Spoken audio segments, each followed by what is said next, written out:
My dear aspirants, welcome to the BVM studies YouTube channel. మనం ఇంతకు ముందు క్లాసులో శాతవాహనుల యొక్క ఆర్థిక పరిస్థితుల గురించి చూసాం.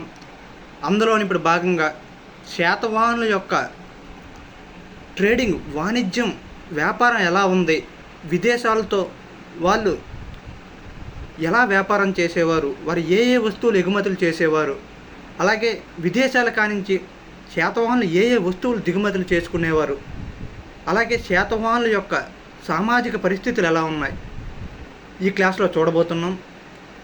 ఇప్పుడు మొదటి పాయింట్లో చూడండి, శాతవాహనులు కాలంలో అటండి విదేశీ వాణిజ్యం కోసం మనకు తెలుసుకోవడానికి అత్యంత ఉపయుక్తమైన ఆధారం ఏంటంటే పెరిప్లస్ అనే గ్రంథం అండి. ఈ పెరిప్లస్ అనే గ్రంథాన్ని ఎవరు రచించారో మనకు తెలీదు. ఒక అజ్ఞాత గ్రీకు నావికుడు రచించాడు అనేసి మనకు చెప్తుంటారు. అది ఎవరు రచించారో తెలీదు, అజ్ఞాత వ్యక్తి ఎవరో తెలీదు. అందులోని శాతవాహనుల కాలం నాటి విదేశీ వాణిజ్యం ఏ విధంగా ఉంది, శాతవాహనుల కాలం నాటి రేవు పట్టణాలు ఏవి అనేవి కూడా ఈ పెరిప్లస్ గ్రంథంలో చాలా క్షుణ్ణంగా వివరించడం జరిగిందనమాట. మనకి మొదటి పాయింట్లు ఏంటి చెప్తున్నారు, విదేశీ వాణిజ్యాలు సాగిస్తున్న రేవు పట్టణాల గురించి మనకి ఏ గ్రంథం మనకు ఆధారం అంటే పెరిప్లస్ గ్రంథం అనమాట. చూడండి, వారు నౌకా వాణిజ్యాన్ని ప్రోత్సహిస్తున్నారు అనేసి మనకి కింది ఉన్న పాయింట్ ద్వారా తెలుస్తుందన్నమాట. అంటే ఈ వాణిజ్య రేవు పట్టణాలు, ఇన్ని రేవు పట్టణాలు ఉండడం దీనికి ఆధారం అంటే శాతవాహనుల కాలంలో రాజులు నౌకా వాణిజ్యాన్ని కూడా చాలా ప్రోత్సహించారు అనడానికి నిదర్శనం అనమాట. అన్ని రేవు పట్టణాలు శాతవాహనుల యుగంలో ఉన్నాయి. చూడండి, ఘంటసాల, గుంటుపల్లి శాసనాలు మహానావికులను కూడా పేర్కొంటున్నాయి. ఏ శాసనాలు అండి పేర్కొంటున్నాయి? ఘంటసాలలో ఉన్న శాసనము, గుంటుపల్లిలో ఉండే శాసనము, ఈ రెండు ఏంటంటే మహానావికులు అంటే కెప్టెన్స్ అండి, కెప్టెన్స్ని పేర్కొంటున్నాయి అన్నమాట. ఆ టైంలో ఇలా మహానావికులు ఉండేవారు. ఒక దేశం కాంచి మరొక దేశానికి సముద్రం మీద పడవను నడిపించడానికి ఒక బెస్ట్ కెప్టెన్, మహానావికుడు అనే వ్యక్తులు ఉండేవారని మనకి ఎలాంటి ఏంటండి ఆధారం అంటే గుంటుపల్లి, ఘంటసాల శాసనాల్లో ఈ మహానావికుల ప్రస్తావన ఉందన్నమాట. ఇక పశ్చిమ తీరంలోని మనకి ఏంటంటే ప్రసిద్ధి చెందిన రేవులు ఏవటండి, బరిగజ అంటే బరికొచ్చ అండి, బరిగజ అంటే సోపార, కళ్యాణి, ఇవన్నీ ఏంటంటే పశ్చిమ తీరం, నేటి అరేబియా సముద్రం ప్రాంతం వైపు మనకి ప్రసిద్ధి చెందిన రేవు పట్టణాలు అన్నమాట ఇవి. ఇక్కడ బరుకజ్జాలో అంటండి దిగుమతులు ఎగుమతులు ఏ ప్రాంతంలో అంటే మనకి బరుగజ్జాల అనే ప్రాంతంలో అక్కడ శాతవాహనులకు సంబంధించిన మెయిన్ పోర్ట్ అనమాట. మన ఇండియాకి ఇప్పుడు ఎలాగైతే ముంబై అనేది మెయిన్ పోర్ట్, అలాగే ఆ టైంలో శాతవాహనులకు సంబంధించిన మెయిన్ పోర్ట్ ఏంటంటే బరుకచ్చ అండి. అక్కడ కాంచి ఎగుమతులు ఏడు జరిగాయి, దిగుమతులు ఏడు జరిగాయి, ఇవన్నీ కూడా మనకు తెలుస్తున్నాయి. చూడండి,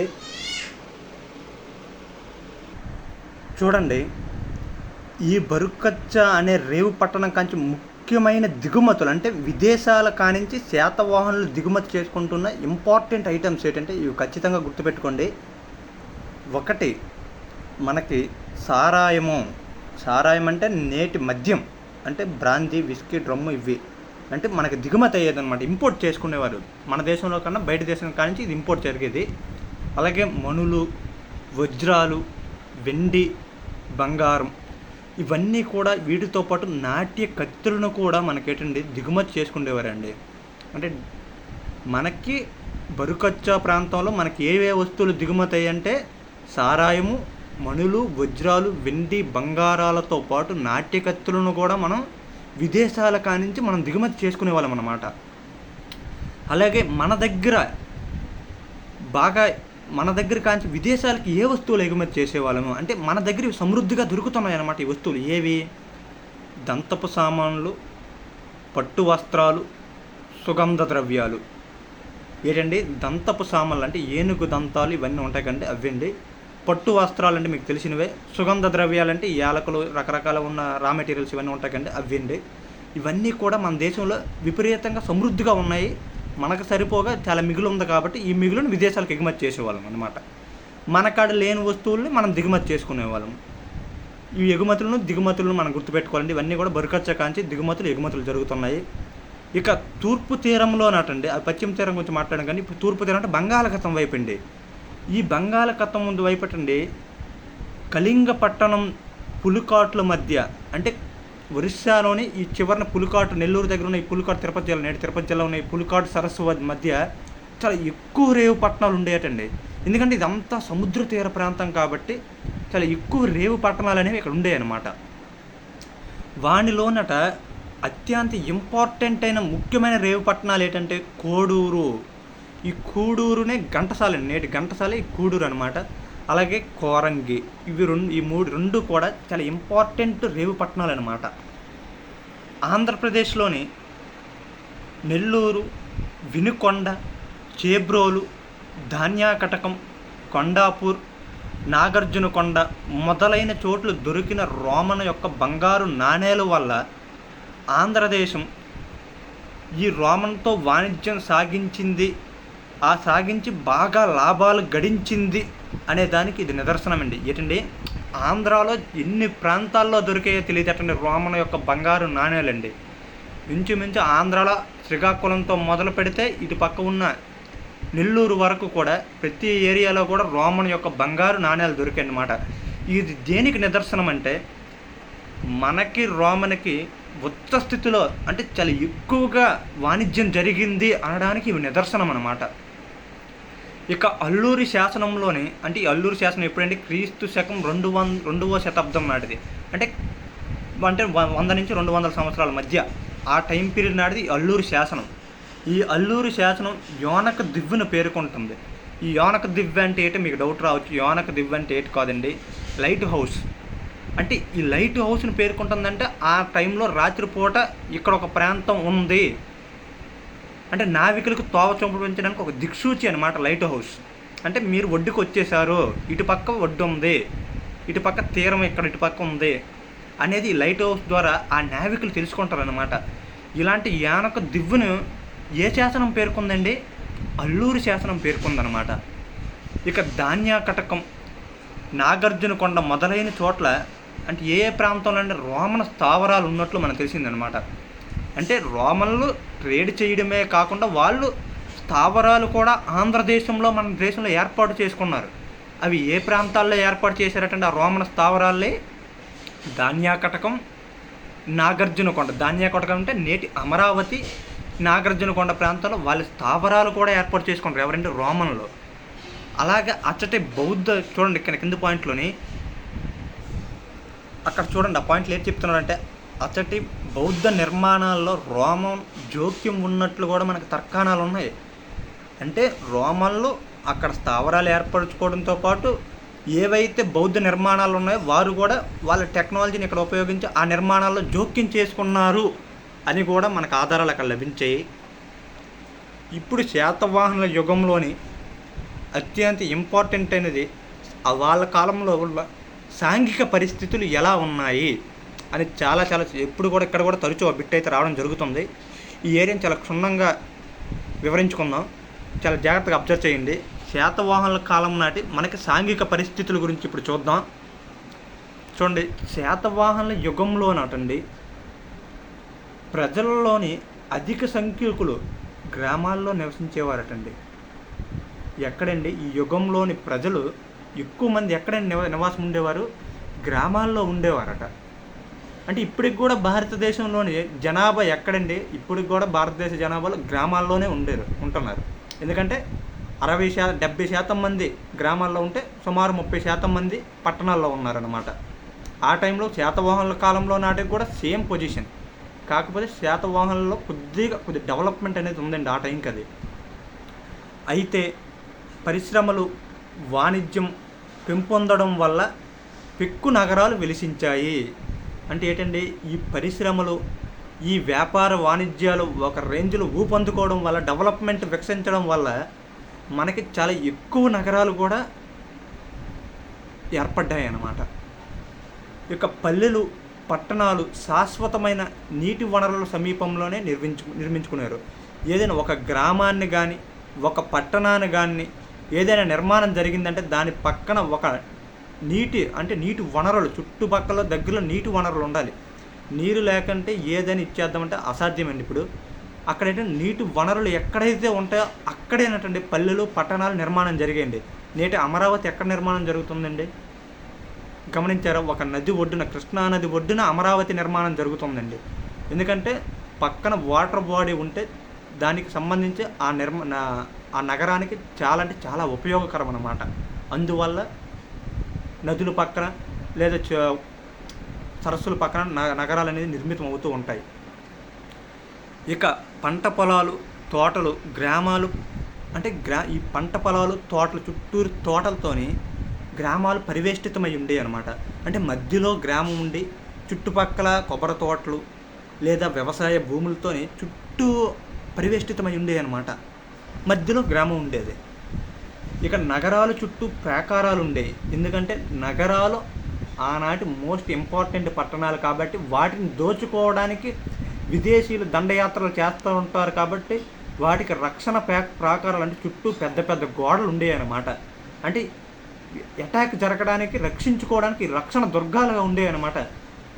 అలాగే ఇండ్లలోనటండి పలు రకాలు అంటే ఇప్పుడు మన ఇల్లులు ఉన్నాయి కండి, ఇల్లుల్లో రకరకాల టైప్స్, రకరకాల ఇల్లులు ఉండేవి అనమాట. ఇలాంటి ఇల్లులు ఉన్నాయని మనకి ఎలా తెలుస్తుంది అంటే అప్పుడు వెళ్ళి మనం చూసామంటే చూడలేదు కదండి. అప్పుడు మనకి ఏంటంటే శిల్పాలలోనే ఆకృతులు చెక్కడం వల్ల అంటే ఇల్లుల్లో కూడా ఇన్ని రకాల ఇల్లులు నిర్మించుకొని ఉన్నారా అనేసి మనకి నాటి శిల్పాల ద్వారా తెలుస్తుందన్నమాట. ఇక క్రింది పాయింట్లో చూడండి ఇల్లులు ఎలా ఉన్నాయంటే మనకు తెలుస్తుంది. అంటే శాతవాహనుల కాలం నాటికి ఇల్లులు అటండి 2-3 అంతస్తులు భవనాలు ఉండేయటండి.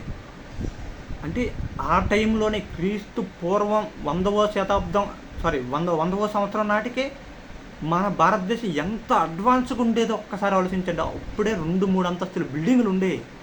ఇప్పుడు ఆ మధ్యలోనే అంతా కనుమరుగు అయిపోయింది. తర్వాత మన స్వతంత్రం వచ్చేసరికి పూరు గుడిసెలే ఉన్నాయి. ఇప్పుడు మళ్ళీ రీస్ట్రక్చర్గా ఈ 70 సంవత్సరాలు బాగా డెవలప్మెంట్ అనేది కనబడింది. అంటే ఇప్పుడు సుమారు 2000 సంవత్సరం క్రితమే 2 అంతస్తులు 3 అంతస్తులు బిల్డింగులు ఉండేవి. అంత టెక్నాలజీ ఉండేది అప్పుడు. ఇక సామాన్య ప్రజలటండి పూరిండ్లలోనే ఉండేవారు. అంటే సామాన్య ప్రజలు కూడా ఎప్పుడంటే ఇప్పుడు కూడా సామాన్య ప్రజలు వాళ్ళకి ఏదో చిన్న చిన్న ఇల్లులు గవర్నమెంట్ ఇచ్చిన ఇల్లుల్లోనే బతుకుతూ ఉన్నారు. అంటే ఆ రోజుల్లో కూడా సామాన్య ప్రజలు పూరి గుడిసెలు అనమాట, కమ్మలతో నేసుకునే గుడిసెల్లోనే బతికేవారు అనమాట. ఇక గోడలు లోతట్టు భాగాలను అటండి అంటే మనకు ఇంటి వైపు లోపల గోడలు ఉంటాయి కంటే గోడలు ఇంటి లోపల ఏంటంటే ఇతిహాస పురాణ గాథలు ఇవన్నీ కూడా చిత్రించుకునేవారు అన్నమాట. లోపల రాముడు విగ్రహాలు అంటే పురాణ గాథలు ఇవన్నీ కూడా ఇంట్లోనే లోపల చిత్రాలు వేసుకునేవారు అన్నమాట. ఇక శాతవాహనుల కాలం నాటికి సమాజంలో వర్ణ విభజన స్థిరపడినట్టు సూచనలు లేవు. అసలు వర్ణం అంటే ఏంటండి అంటే శాతవాహనుల కాలం నాటికి వర్ణ విభజన చాలా స్ట్రాంగ్గా ఉంది అనడానికి ఎలాంటి ఆధారాలు లేవటండి. వర్ణం అంటే ఏంటి కాదండి, 4 వర్ణాలు అంటారు కదండి. బ్రహ్మ తల నుండి ఒకరు, భుజాల నుండి ఒకరు, ఉదర భాగం నుండి ఒకరు, కాలు నుంచి ఒకరు పుట్టారనేసి. అదే బ్రాహ్మణులు, క్షత్రియులు, వైశ్యులు, శూద్రులు ఇవండి 4 వర్ణాలండి. ఈ వర్ణాలు అంత స్థిరపడిన అంత బలంగా వర్ణ వ్యవస్థ లేదు. అంటే అప్పుడప్పుడే ప్రారంభమవుతుంది, మేము బ్రాహ్మణులు మేము అధికం అనేసి పెద్దగా అంత అహంకారపూరితంగా వెళ్ళలేదన్నమాట. అప్పుడప్పుడే ఈ వర్ణ విభజన ప్రారంభమైన తరుణం అది. గౌతమిపుత్ర శాతకర్ణి వర్ణ సాంకర్యాన్ని నిలిపినాడని చెప్పుకున్నాడనమాట.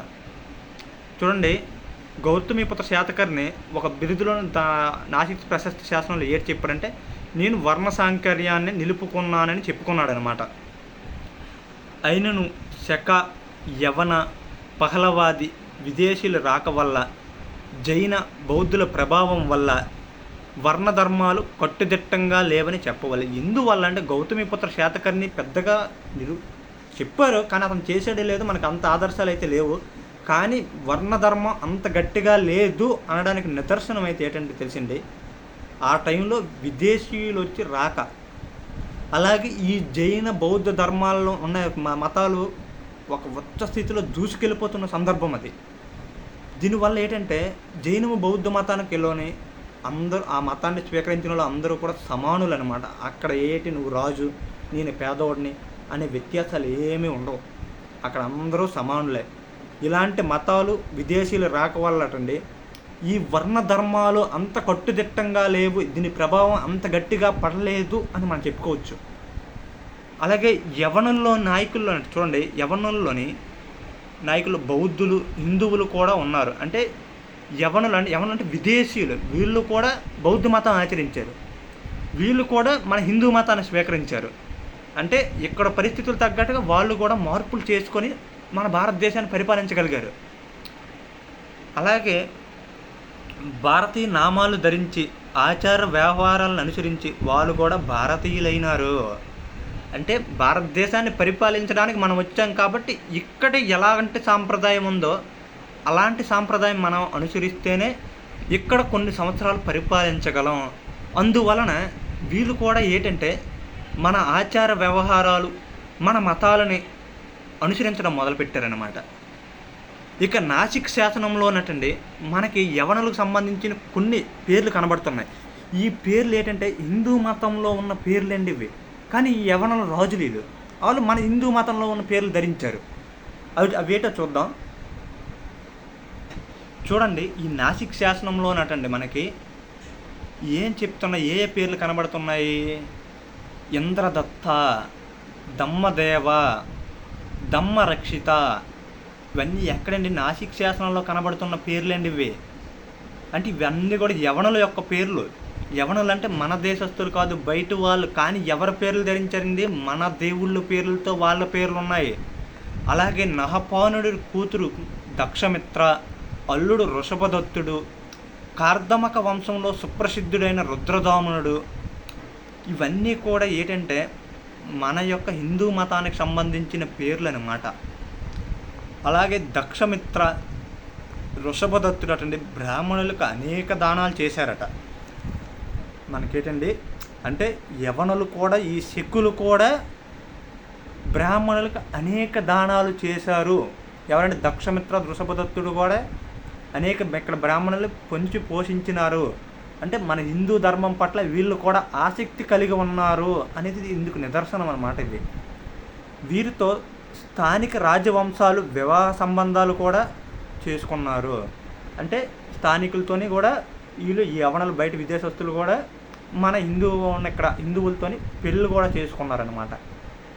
ఈ విధంగా శాస్త్రోపజీవులైన విదేశీయులను నాటి బ్రాహ్మణ మతంలోని సంస్కరణ ఉద్యమం బ్రాహ్మణ క్షత్రియులుగా అంగీకరించి వారి సహాయ సహకారాలు బడిసినట్లుగా కనిపిస్తుంది. ఇక్కడ ఏంటి చెప్తున్నదంటే వీళ్ళందరినీ, బ్రాహ్మణులందరికీ ఇలా సహాయ ధర్మాల వాళ్ళకి కొద్దిగా ఏంటంటే వాళ్ళ దగ్గర ఉన్న సంపదను కొద్ది బ్రాహ్మణులకు దానం చేయడం, అలాగే ఇక్కడ ఉన్న మన వాళ్ళని పెళ్లి చేసుకోవడం, మన పేర్లను, మన హిందూ ధర్మం పేర్లు వాళ్ళ యవనుల శకులకి వాళ్ళు పెట్టుకోవడం. దీనివల్ల ఏడు తెలుస్తుందంటే వాళ్ళు కూడా మన బ్రాహ్మణులు ఏడు చేశారంటే వీళ్ళకి కూడా క్షత్రియ గుర్తించారనమాట. అంటే వీళ్ళు కూడా మన ధర్మంలో చేర్చేసుకున్నారు. ఓకే, వీళ్ళు విదేశీయులు కాదు, మన వర్ణ ధర్మాల్లో వీళ్ళకి క్షత్రియ హోదా ఇచ్చేశారు. ఎందుకంటే వాళ్ళు కూడా మన ధర్మాన్ని అనుసరించడం. ఇక శకశాతకర్ణి, ఛత్రపణ శాతకర్ణి అనే పేర్లని మనకి ఏడు సూచిస్తున్నాయటండి.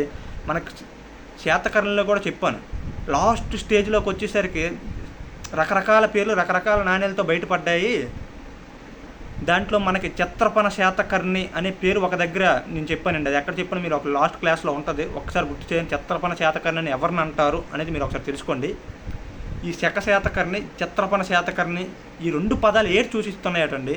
శక శాతవాహనుల యొక్క విలీనాన్ని సూచిస్తున్నాయి. అంటే వీళ్ళిద్దరూ కలిసిపోయారు, ఒకరికొకరు కలిసి ఉన్నారు అనే విలీనాన్ని ఇది సూచిస్తుందన్నమాట ఈ పదాలు.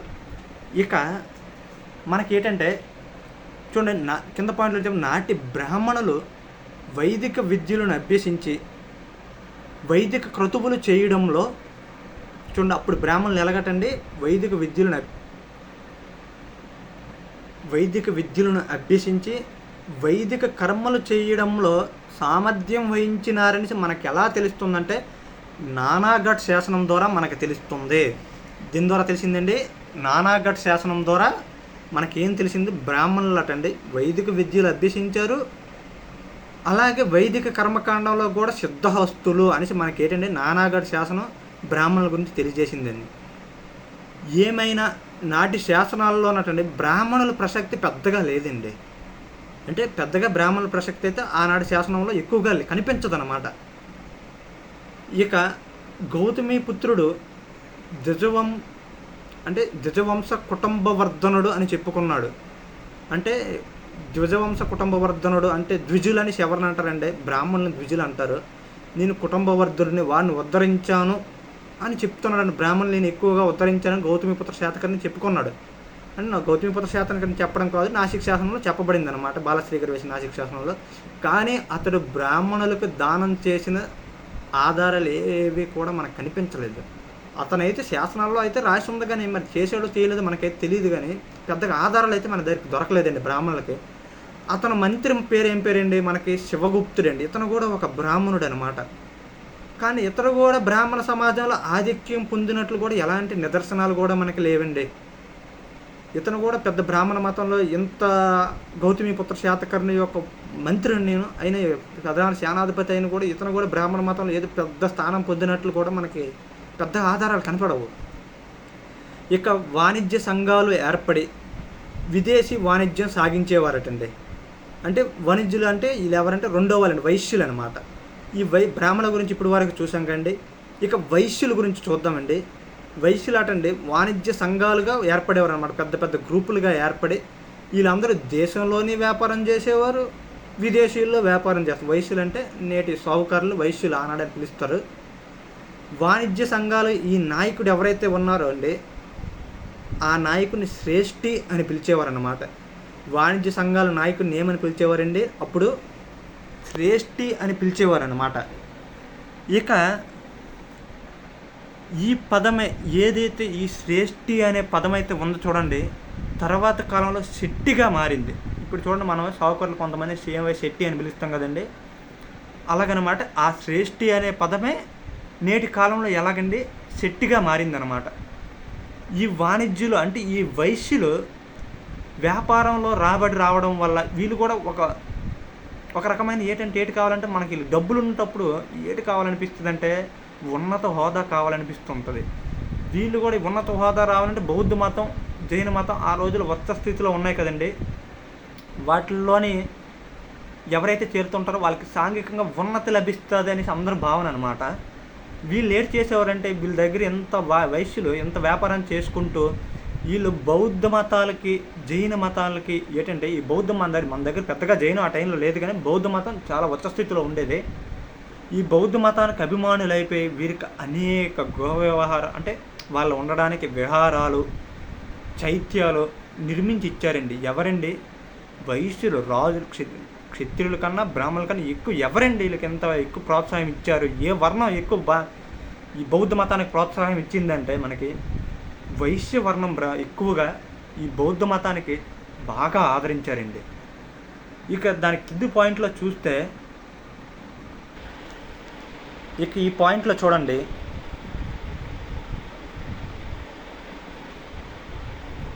మనకి నగర పాలనలో నిగమ సభల ద్వారా జరిగేది అని మనకు తెలుస్తుంది కండి. నగర పరిపాలన ఎలా జరిగేదటండి? నిగమ సభల ద్వారా జరిగేదండి. ఈ నిగమ సభల్లోని ముఖ్య పాత్ర కీరోలు వహించింది ఎవరు, ఏ వర్ణం వారు అంటే వైశ్యులు ప్రముఖ పాత్ర పోషించేవారటండి. అలాగే వైశ్య వర్ణం వారు ధనిక వర్గ అంటే డబ్బున్నోళ్ళ అయినందువలన ప్రభుత్వంలోనటండి మంత్రి, సేనాపతి, రాష్ట్రాల అంటే సీఎం కూడా పదవి, అంటే సీఎం అంటే ఆహారాల అధిపతి, అమాత్య పదవులు కూడా ఈ ఉన్నత పదవులు ఏ వర్ణం వారు ఆక్రమించారు అంటే మనకి వైశ్యులు ఆక్రమించారండి. అంటే ప్రభుత్వంలో కూడా కీ రోల్ వహించింది కూడా వైశ్య వర్ణమే. ఇక వైశ్య వృత్తి అంటే ఈ వాణిజ్యాన్ని అవలంబించి క్షత్రియులు కూడా లేకపోలేదు అంటారు చూడండి. క్షత్రియులు కూడా కొంతమంది వ్యాపారం చేసుకునేవారు. అంటే వ్యాపారం ఆ రోజుల్లో ఎంత ఉచ్చ స్థితిలో జరిగేది, దానివల్ల ఎంత రాబడి వచ్చేదంటే చూడండి, లాస్ట్కి రాజులు కూడా వ్యాపారంలో పాల్గొన్నారు అంటున్నారంటే మనకి ఏ స్థితిలో ఉందనేసి. ఇక శూద్రవర్ణం గురించి మాట్లాడుకుందామండి. శూద్రవర్ణంలోని హలిక అంటే వ్యవసాయం చేసేవారు, గోలిక అంటే ఎవరంటే గోపాలుడు అంటే నేటి యాదవులండి. యాదవులు అంటే నేటి గొల్లవారు, అంటే ఆనాడు గులిక అని పిలిచేవారండి వాళ్ళే. వధిక అంటే నేటి వడ్రంగి, కంసాల పని చేసేవారిని అప్పుడు వధిక అని పిలిచేవారు.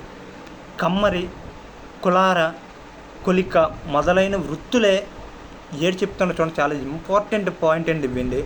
శూద్రవర్ణంలో ఉండే ఈ వృత్తులు వారి తర్వాత కాలంలో కులాలుగా ఏర్పడ్డాయటండి. అప్పటికి ఇంకా కుల వ్యవస్థ ఇంకా ఏర్పడలేదు, వర్ణ వ్యవస్థే ఇంకా వేళ్ళు అనుకోవడం లేదు. ఇంకా అప్పుడప్పుడు వర్ణ వ్యవస్థలో ఆ ధర్మాలే ఇంకా కట్టుదిట్టంగా లేవు. ఇంకా అక్కడ మన శూద్రవర్ణంలో ఉన్న ఈ చిన్న చిన్న కులాల వారు తరువాతి ఈ వృత్తులు, కులం కాదండి అప్పుడు వృత్తులు, అంటే ఈ వృత్తి చేస్తుండేవారు వీళ్ళే తర్వాత కాలంలో ఏంటంటే కులాలుగా ఆవిర్భవించారు. ఇంకా కుల వ్యవస్థ శాతవాహనుల కాలంలో ఏర్పడలేదు, వర్ణ వ్యవస్థ కూడా అంత స్ట్రాంగ్గా లేదు. అంటే తర్వాత కాలంలో ఈ వృత్తులు అవలంబించిన వారే ఎలా అండి ఇప్పుడున్న కులాలు. ఇప్పుడు అంటకంటే బీసీఏ, బీసీబీ, బీసీడీ, బీసీసీ ఇలాగా ఈ కులాలు ఇంకా ఆ టైం శాతవాహనుల కాలంలో ఏర్పడలేదు. వృత్తుల ద్వారా కుల వ్యవస్థ ఏర్పడింది అనడానికి ఇది నిదర్శనమైంది. ఇక కుటుంబాలటండి సమిష్టిగా ఉండేవి, ఏంటంటే ఉమ్మడిగా ఉండేవి అనమాట. ఒకరికి సమస్య వచ్చిందంటే గుంపుగా అందరూ కూడా కలిపి ఆ సమస్యను ఆదుకోవడం మేమున్నాం అనేసి ఒక సమిష్టి బాధ్యతగా ఉండేదన్నమాట కుటుంబం. అంత కుటుంబ విలువలు అంత బాగా ఉండేవి అనమాట. కుటుంబ సభ్యులు అందరూ కలిసటండి తీర్థాటనం అంటే యాత్రలు చేసేవారట. అంటే ఆ రోజుల్లో పర్యాటక రంగం కూడా బాగా అభివృద్ధి చెందింది. అందరూ కూడా తీర్థయాత్రలు చేస్తూ చాలా ఆనందంగా గడిపేవారు అన్నమాట. ఇక వాళ్ళు దానాలు కూడా చేసేవారు అన్నమాట. ఈ కుటుంబ వ్యవస్థలో కూడా కొంతమంది ఏంటంటే బాగా డబ్బున్న వాళ్ళు కూడా అంటే మంచి దాతృత్వం కూడా ప్రదర్శించేవారు. ఇతరులకు సాయం చేయాలనే భావన ఆ టైంలో చాలా గొప్పగా ఉండేదన్నమాట. ఇక శాసనాల్లోని కుటుంబ సభ్యులు క్రమాన్ని బట్టి ఆలోచిస్తే, అంటే స్త్రీలు ఈ మనకేటి చెప్తున్న శాసనాల్లో బట్టి కుటుంబ సభ్యులు క్రమాన్ని బట్టి ఆలోచిస్తే స్త్రీల కంటే పురుషులకు ప్రాధాన్యం కనబడుతుంది. అంటే ఇప్పటికీ కూడా అండి స్వతంత్రం వచ్చి ఎంత అడ్వాన్స్డ్ టెక్నాలజీ ఉన్న దేశంలో ఇప్పటికి కూడా స్త్రీలు కొద్ది వరకు అయితే వెనకబడే ఉన్నారు. పురుషుల ఆధిక్యమే కనబడుతుంది. అప్పట్లో కూడా శాతవాహనుల కాలంలో నాటికి కూడా పురుషుల కంటే స్త్రీలకు కొద్దిగా ప్రాధాన్యత తక్కువండి. అంటే దీన్ని బట్టి మనం ఏటి అర్థం చేసుకోవచ్చు అంటే కుటుంబం అటండి పితృస్వామ్యంపై ఆధారపడి ఉంటుంది. అంటే మగవాడే కుటుంబ పెద్ద అని దీన్ని బట్టి మనం చెప్పుకోవచ్చు అన్నమాట. ఇక అయితే స్త్రీకి ఆ రోజుల్లోనటండి మంచి గౌరవప్రదమైన స్థానం ఉండేదటండి. ఏంటండి ఆ రోజుల్లో స్త్రీకి ఇప్పటితో కంపేర్ చేస్తే ఇంకొద్దిగా గౌరవంగా చూసుకునేవారు అనమాట. మనకు చూడండి ఇద్దరు స్త్రీలు మనకి ఎగ్జాంపుల్. ఆ రోజులో నాగానిక, బాలస్త్రీలు రాజ్య వ్యవహారాల సైతంలో పాల్గొన్నారు కాబట్టి మనం చెప్పుకోవచ్చు అనమాట. వీళ్ళకి ఎంత గౌరవ స్థానం ఇచ్చేవారంటే ఇంచుమించు వాళ్ళు చెప్పిన మాటలు కూడా రాజులు వినేవారు అనమాట. అంత గౌరవమైన స్త్రీకి మంచి సమాజంలో మంచి స్థానం అయితే ఉండేది. ఇక అక్కడక్కడ భర్తల ఉద్యోగ నామాలు కూడా ధరించిన స్త్రీలు మనకు ఉంటారండి. భోజకి అంటే భర్త ఏ బిరుదు ధరించాడో అంటే అలా భార్య కూడా అదే బిరుదు ధరించేదనమాట. ఆవిడకి కూడా ఆ బిరుదులు వర్తించేవి. భోజకి అని, సేనాపతి అనేసి వాళ్ళు కూడా పిలిచేవారు అనమాట. నాటి స్త్రీలు స్వయంగా చేసిన దాన ధర్మాల బట్టి మనకి ఏడు తెలుస్తుందంటే కొంతమంది స్త్రీలు ఆనాడు దాన ధర్మాలు చేశారు. వాళ్ళు ఎవరి డెసిషన్లు తీసుకోకుండా వాళ్ళు సొంతంగా నిర్ణయం తీసుకొని దాన ధర్మాలు చేసేవారు. దీన్ని బట్టి మనకి ఏడు తెలుస్తుంది అంటే ఆనాటి స్త్రీలకు ఏంటంటే ఆర్థిక స్వతంత్రం ఉంది. వాళ్ళు ఆర్థిక స్వతంత్రం, వాళ్ళు నచ్చినట్టుగా వాళ్ళు కూడా కొన్ని నిర్ణయాలు తీసుకోవచ్చు. వాళ్ళ ఆస్తిని ఇతరులకు దానం చేసే హక్కు స్త్రీకి ఉంది అనేసి మనకు తెలుస్తుంది. అంటే దీనికి స్త్రీలకి సొంత ఆస్తి కూడా ఉన్నట్లు కూడా మనకు తెలుస్తుంది. స్త్రీకి ఆస్తి హక్కు శాతవాహనుల కాలంలో ఉంది అనడానికి ఇవి నిదర్శనమండి. ఇక స్త్రీలటండి కొంతమంది స్త్రీలు విద్యావంతులైన స్త్రీలట చర్చిల్లోని సభల్లో కూడా పాల్గొనేవారటండి. ఎవరైతే చదువుకున్న విద్యావంతులైన కొద్దిమంది మేధావులు కలిగిన స్త్రీలు ఆ రోజుల్లో ఏంటండి దీంట్లో సభలు చర్చిల్లో కూడా పాల్గొని తన వాదన వినిపించేది. ఇది కరెక్టు, ఇది రాంగు, ఇది చెయ్యండి, ఇది చెయ్యొద్దు అనేసి సభా చర్చిల్లో పాల్గొని తన వాదన వినిపించేదండి స్త్రీ. ఆనాటి స్త్రీ అంత గౌరవప్రదంగా ఉండేదన్నమాట. ఇక గాథా సప్తసతిలోని పెక్కు గాథలు అంటే చాలా ఎక్కువ గాథలు, గాథా సప్తశతిలోని చాలా అవన్నీ ప్రేమ కావ్యాలు, శృంగార కావ్యాలు కదండి గాథా సప్తశతి గ్రంథం.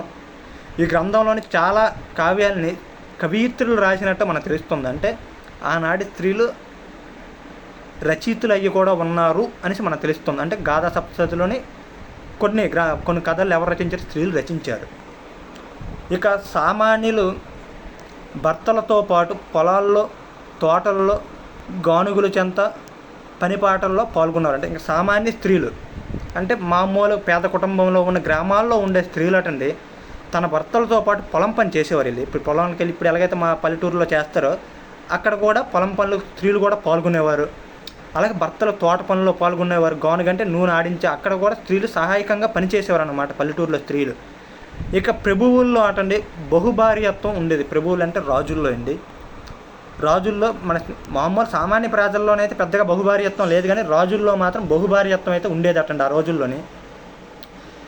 ఈ మాతృ సంజనలు ధరించడానికి అదొక కారణమై ఉండొచ్చు. అంటే గౌతమి పుత్ర శాతకర్ణి, గౌతమి కొడుకు శాతకర్ణి అనేసి. ఎందుకంటే ఎవడి కొడుకు అంటే మనకి గౌతమి పుత్ర తండ్రి శివశ్రీ శాతకర్ణి మనకి ఇదనకండి, అతనికి ఎక్కువ మంది భార్యలు ఉంటే అందరూ ఎవరి కొడుకో గౌతమి పుత్ర శాతకర్ణి తెలియదండి. అందుకే తన తల్లి పేరును ముందు పెట్టుకోండి అనమాట. ఇది బహుభార్యత్వానికి నిదర్శనం అనమాట. ముందు తల్లి పేరు పెట్టుకోవడానికి కారణం ఇది కూడా అయ్యి ఉండొచ్చు. ఎందుకంటే మా నాన్నగారికి ఎక్కువ మంది భార్యలు ఉంటే నేను ఫలానా స్త్రీ కొడుకుని అని చెప్పుకోవడానికి ఈ పేరు ధరించి కూడా ఉండొచ్చండి. ఇక వివాహ బంధం చాలా పవిత్రంగా ఉండేదటండి. అంటే ఇప్పుడులాగా ఎప్పుడు పడితే అప్పుడు విడాకులు ఇచ్చేద్దాం, అంటే ఎలా పడితే అలాగే ఇంకొకరితో లేచి వెళ్ళిపోదాం అనే అలాంటి ఉద్దేశం అయితే ఆ రోజుల్లో ఉండేది కాదు. ఏంటంటే పెళ్ళికి చాలా విలువ ఇచ్చేవారు అనమాట. వివాహ బంధానికి చాలా విలువ ఇచ్చిన రోజులు అవి. అంటే శాతవాహనుల కాలంలో స్త్రీ అనేది ఎంతలా ఉందో, ఎలా ఆవిడ కూడా ఆర్థిక స్వతంత్రం ఎంత ఉచ్చ స్థితిలో ఉందో చూడండి. కానీ ఈ రోజుల్లో అంత స్వేచ్ఛ అయితే స్త్రీకి లేదండి. చూడండి కింది పాయింట్లో చూడండి. వితంతువులటండి బ్రహ్మచర్యం అవలంబించి నిష్టకాలం గడిపేవారటండి. అంటే ఏదైతే మిగతా కాలం ఉందో వాళ్ళ భర్త చనిపోయిన వ్యక్తిని, ఎవరైతే భర్త చనిపోతారో ఆ స్త్రీని వితంతువు అని అంటారండి. అంటే భర్త చనిపోయిన స్త్రీని వితంతువుగా పరిగణిస్తారు. వాళ్ళటండి పెళ్లి చేసుకోకుండా బ్రహ్మచర్యం పాటించేవారటండి. బ్రహ్మచర్యం పాటించి మిగతా శాస జీవితం చాలా నిష్టగా గడిపేవారనమాట. అమరావతి శిల్పాలలోను గాథా సప్తశతిలోని మనకి ఎలాగటండి నాటి సాంఘిక జీవితం ప్రతిఫలిస్తుంది. అంటే మనకి ఆనాడు సాంఘిక జీవితం ఇన్ని పాయింట్లు ఎలా ఉందనేసి మనకి ఏటి ఆధారాలండి? అమరావతి శిల్పాలండి, అలాగే గాథా సప్తశతి గ్రంథం అండి. ఈ రెండిట్ల ఆధారాల బట్టి నాటి సమాజం వాళ్ళ సాంఘిక జీవితం ఇలా ఉంది అనేసి మనకి ఇవి నిదర్శనాలండి. ఇక స్త్రీ పురుషులు ఉభయులు అంటే వీళ్ళిద్దరూ ఉన్నటండి చాలా తక్కువ దుస్తులు ధరించేవారటండి. స్త్రీ పురుషులు ఇద్దరూ కూడా చాలా తక్కువ బట్టలు ధరించేవారటండి. స్త్రీ అటండి ఎర్రని వస్త్రాల మీద, పుష్పాల మీద మక్కువ ఎక్కువ. అంటే స్త్రీకి ఎలాంటి బట్టలు ఆ టైంలో ఇష్టపడేవారటండి? ఎర్రని దుస్తులు, అలాగే పుష్పాలు అంటే పువ్వులు పెట్టుకోవడం కూడా స్త్రీకి ఆ రోజులు చాలా ఎక్కువ ఇష్టం అన్నమాట. ఇప్పుడు కూడా అంతేకండి, స్త్రీలకు ఎప్పుడు కూడా పువ్వులు అంటే చాలా ఇష్టమే. ఇక ఎక్కువ రవిక ధరించేవారు కాదు.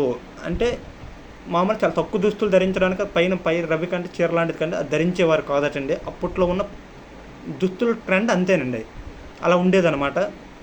ఇక స్త్రీ పురుషులు ఉభయులు కూడా పలు రకాల ఆభరణలు, అంటే పురుషులు కూడా ఎంత అలంకారంగా ఉండేవారంటే స్త్రీతో సమానంగా పురుషులు కూడా అలంకరించుకునేవారు అనమాట. ఇద్దరు కూడా ఆభరణాలు, పలు రకాల ఆభరణాలు ధరించేవారు.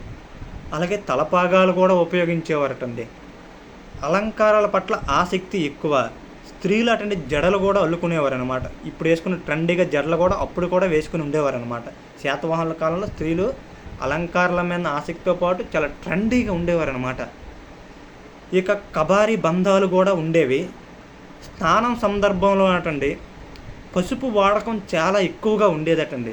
స్త్రీలు అటండి ఇప్పుడు కూడా ప్రస్తుతం కూడా పసుపు అనేది చాలా ఎక్కువగా వాడతారు కండి స్త్రీలు.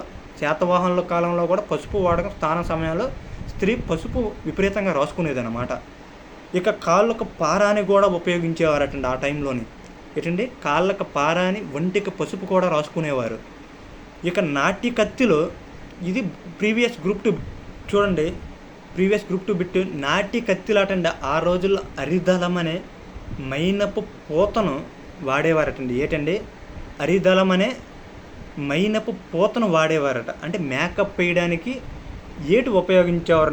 నాటి కత్తిలో మేకప్ వేస్తారు కదండి. ఆ మేకప్కి వాళ్ళ చర్మం మీద ఏంటంటే అరిదళం అనే మైనపు పూతను ఉపయోగించుకునేవారట. ఇది ఏ బుక్లో కూడా ఆ టైంకి అడిగినప్పుడు లేదండి. ఇప్పుడు కొత్తగా యాడ్ చేశారు, కానీ ఇవన్నీ కూడా బిఎస్ఎల్ హనుమంతరావు పుస్తకంలో ఉన్నవండి. అలాగా ఏపీపీఎస్, అందుకే మనకి ఏపీ హిస్టరీకి బిఎస్ఎల్ హనుమంతరావు సార్ పుస్తకం అనేది బైబిల్ లాంటిది. ఇక చూడండి, నృత్య సంగీత మనకు ఆ టైంలో కాలక్షేపాలు ఏ విధంగా కాలక్షేపం చేశారు. ఇప్పుడంటే సినిమా థియేటర్లు గట్రా ఉన్నాయి, పార్కులు ఉన్నాయి, అన్నీ ఉన్నాయి. ఆ టైంలో మెయిన్ కాలక్షేపం ఏంటంటే నృత్యము, డ్యాన్సు, సంగీత కచేరీలండి. ఇక వీణ, వేణువు, మృదంగం, శంఖం మొదలైన వాయిద్యాలు, అనేక నృత్య భంగిములు ఇవన్నీ కూడా మనకి ఎక్కడండి, ఆనాటి శిల్పాల్లో కనబడ్డాయి అన్నమాట. నేటి అమరావతి శిల్పాల్లో ఇవన్నీ కూడా ఉన్నాయి. అందువల్ల మనకు ఆనాటికి వేణ ఉంది, వేణు ఉంది, మృదంగం ఉందనేసి మనకు తెలుస్తుంది. ఇక ధనికుల ఇంట్లోనటండి, డబ్బున్న వాళ్ళ ఇంట్లోని చిలకల వంటి పక్షులు పంజరాల్లో పెంచేవారట. అంటే ఆనాటికి రిచ్ పర్సన్లు కొన్ని పంజరాల్లో చిలకలు, పక్షులు గట్రా రకరకాల పక్షులు పెంచుకునేవారు అనమాట. ఇక వాత్సాయనుడు కామసూత్రాల గ్రంథంలో ఏటండి కొన్ని పండగలు పేర్కొన్నాడండి. ఆ పండగల పేర్లు ఏం పేరటండి, హలక, ఉద్యాన గమన, ఘట నిబంధన, మదనోత్సవాలు. ఈ పండుగల ప్రస్తావన మనకి ఏ గ్రంథంలో ఉంది అంటే వాత్సాయనుడు కామసూత్రంలో ఈ పండగల ప్రస్తావన చేశాడండి. ఏ పండగలు అంటే హలక, ఉద్యాన గమన, ఘట నిబంధన, మదనోత్సవాలు వంటి పండగలు ప్రస్తావన జరిగింది. ఆనాటి గ్రామీణ జీవితం ఎలా ఉండేదంటే నిరాడంబరంగా, అంటే పెద్దగా ఆడంబరాలు పోయి అంత రిచ్నెస్ అయితే చూపించేవారు కాదు. చాలా సింపుల్గా గ్రామీణ జీవితం ఉండేది. కానీ నగర జీవితం మాత్రం సుసంపన్నంగా ఉండేది. ఎందుకంటే నగరాలు అనేవి కొద్దిగా డెవలప్మెంట్కి నిదర్శనం కదండి. వాళ్ళు కొద్దిగా ట్రెండీగా రెడీ అయి ఉండేవారు అన్నమాట. గ్రామాల్లో మాత్రం కొద్దిగా నిరాడంబరంగా ఉండేవారు అన్నమాట. ఇంకా మొత్తం మీద ఏదైనా ఈ మొత్తం కంపేర్ చేస్తే ప్రజలు అటండి చాలా ఉల్లాసకరమైన, చాలా సంతోషమైన జీవితం గడిపారటండి శాతవాహనుల కాలం. ఇది ఎలా తెలుస్తుందండి, ఎంత సంతోషంగా ఉన్నారు ప్రజలు అనేసి మనకి ఏంటంటే గాథా సప్తసతి నుండి తెలిసిందండి. అంటే శాతవాహనుల కాలం నాటి ప్రజలంటే చాలా ఆనందంగా గడిపారు ఆ టైంలోని అనేసి మనకు తెలుస్తుంది. ఈ రోజుతో ఈ క్లాస్ ఇంత ముగిసిందని. తర్వాత శాతవాహనుల కాలం నాటి మత పరిస్థితులు మనం తెలుసుకుందాం. మీకు మన క్లాస్ నచ్చితే ఒక లైక్ చేయండి. ఎవరైతే కసి మీద చదువుతూ గ్రూప్ 2 కోసం ప్రిపేర్ అయ్యి ఉంటారో, అలాగే గ్రూప్ 1 కూడా మన క్లాస్ చాలా అంటే చాలా ఉపయుక్తంగా ఉంటుంది. వాళ్ళకి తెలియచేసి వారికి సక్సెస్ కోసం మీరు కూడా కొద్ది వరకు సహాయపడండి. ఓకే, ధన్యవాదాలు.